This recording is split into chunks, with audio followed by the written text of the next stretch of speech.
Assalamualaikum warahmatullahi wabarakatuh. Saudara sekalian, pemirsa SBMA TV yang dirahmati oleh Allah SWT, pada hari Rabu 9 Ramadan 1442 Hijriah ini, senantiasa kebersyukuran kita wujudkan di dalam kalimat tahmid alhamdulillahirabbil alamin, dan dalam aksi ibadah kepada Allah dan juga aksi nyata kepada sesama manusia. Semoga senantiasa dirahmati oleh Allah SWT. Salawat salam semoga terlimpahkan Nabi kita Muhammad sallallahu alaihi wasallam. Saudaraku, jamaah muslimin dan muslimat rahimakumullah, melanjutkan pembicaraan kita pada pekan yang lalu, kita berbicara tentang Lailatul Qadar, dan di akhir ayat salamun ya hatta matla'il fajar, salam sejahtera, kebahagiaan, kemuliaan, kesenangan untuk kita semuanya sehingga menjelang fajar. Kalimat fajar ini tentu mengandung makna yang luas dan dalam. Setiap kali Allah SWT membicarakan waktu-waktu, senantiasa ada hikmah yang terkandung di dalamnya. Mulai dari fajar, subuh, duha, pagi, siang, sore, malam, semuanya ada hikmah-hikmah setiap Allah membicarakan dalam Al-Quran. Nah, pada kali ini saudaraku, kita sepakati untuk memulai hari kita mulai dari fajar. Dan apa yang terjadi ketika kita membaca surah Al-Fajr, surat yang ke-89 dalam surah Al-Quran, kita akan banyak mengandung hikmah. Di antaranya kita mulai A'udzubillahi minasyaitonirrajim, bismillahirrahmanirrahim, al-fajr wa layalin 'ashr wasyaf'i wal watr. Dari ayat ini ada 10 hari yang dimuliakan oleh Allah yang mengandung hikmah besar, dan para mufassirin mengartikan layalin 'ashr ini adalah 10 Ramadan terakhir. 10 hari Ramadan terakhir, ada yang 10 Muharram awal dan 10 Dzulhijjah. Saya tidak mau berbeda pendapat, tetapi saya mengiyakan semuanya saja bahwa 10 hari mewakili dari bulan-bulan itu. Tentu dikalikan dari 3 bulan itu, maka 10 kali 30 berarti 300. Apa saudaraku yang terjadi? Kita ingat hari-hari kita selama setahun adalah 361 sampai 365. Nah, ayat berikutnya adalah wasyafi'i wal watr. Asy-syafi'i itu adalah yang genap, wal watr dan yang ganjil. Genap itu yang 300, dan selebihnya yang 61 65 adalah ganjil. Satu tahun dalam hitungan hari-harinya adalah 360 sampai 65 hari. Artinya apa? Ini yang saya maksud di dalam Lailatul Qadar, turunnya Lailatul Qadar adalah selain turunnya Al-Quran pada akhir bulan Ramadan, dan Lailatul Qadar yang lainnya adalah tanazzalul malaikatu, bukan hanya warruh biasa saja, tapi malaikat yang lainnya mengurusi segala urusan yang terjadi dalam tahun-tahun hari-hari selama setahun itu, sebagaimana juga urusan-urusan di dalam Islam yang diturunkan Allah wahyu kepada Nabi Muhammad SAW selama 23 tahun. Saya akhiri di sini karena ini kita sudah bahas pada pekan yang lalu.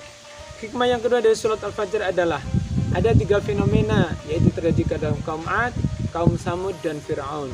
Ketiga ini antara kaum dan pimpinan, yang kaum Ad dan Samud adalah mewakili rakyat, dan Samud adalah rakyat, dan Fir'aun sebagai pimpinan sebuah negeri atau kerajaan atau suatu nation.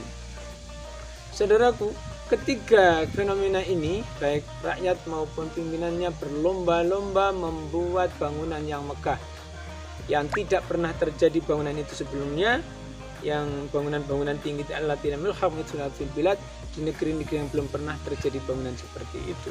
Itu terjadi pada kaum Iram, ya.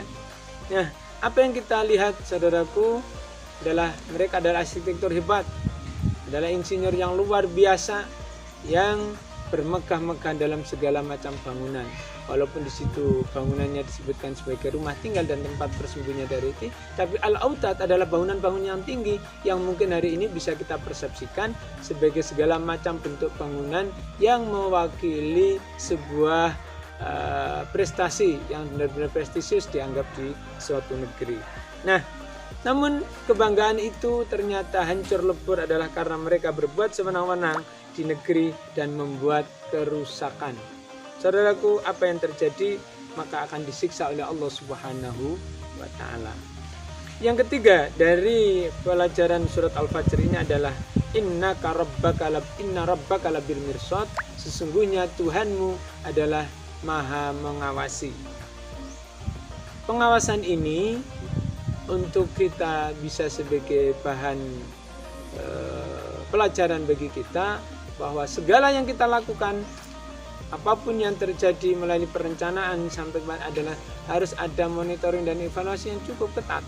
Dan itu kita lakukan dengan sadar-sadarnya karena ada yang maha mengawasi, Allah Subhanahu wa ta'ala. Proses pembangunan apapun kalau tidak diberi dengan monitoring dan evaluasi dan perencanaan yang jelas, maka akan hancur.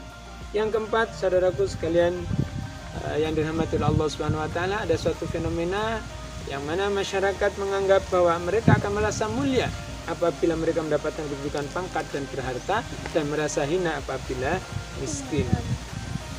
Ternyata itu adalah salah menurut Allah Subhanahu wa ta'ala. Kala, dan semuanya itu karena mereka sengaja dengan ciri-ciri tidak memuliakan anak yatim, mengabaikan anak-anak, dan memberikan makan miskin, serta mencampur adukkan warisan yang didapati dengan cara yang tidak benar.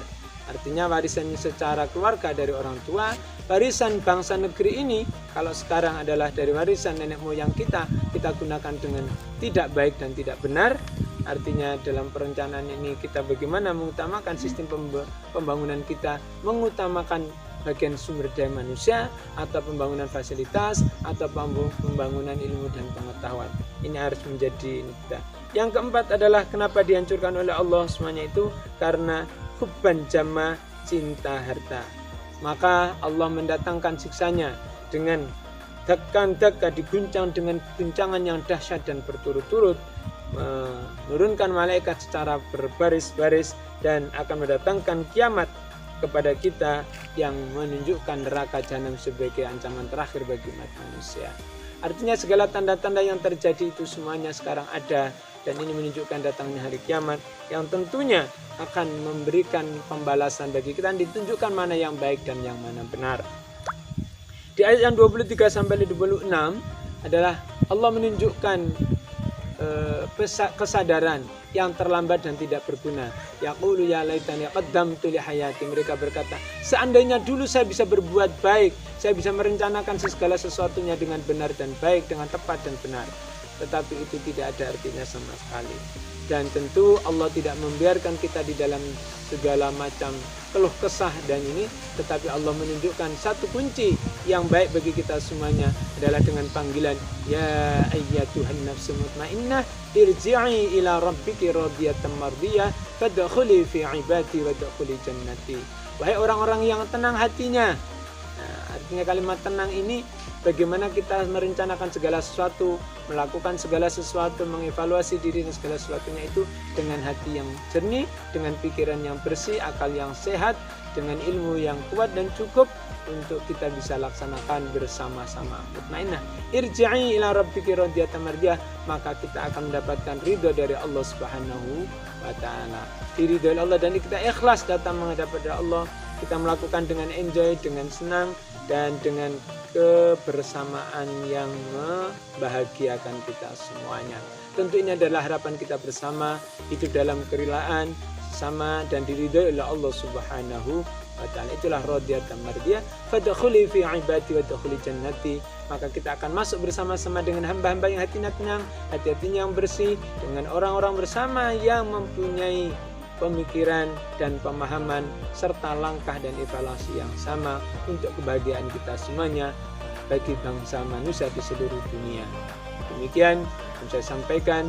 Semoga Allah SWT memberikan rahmat, hidayah, petunjuk, membimbing kita semuanya dalam surat Al-Mustaqimnya.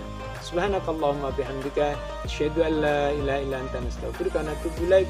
Ihdinas siratal mustaqim, siratal anbiya wal mursalin, siratal ladzina an'amta 'alaihim ghairil maghdubi 'alaihim waladdallin. Amin. Wassalamualaikum warahmatullahi wabarakatuh.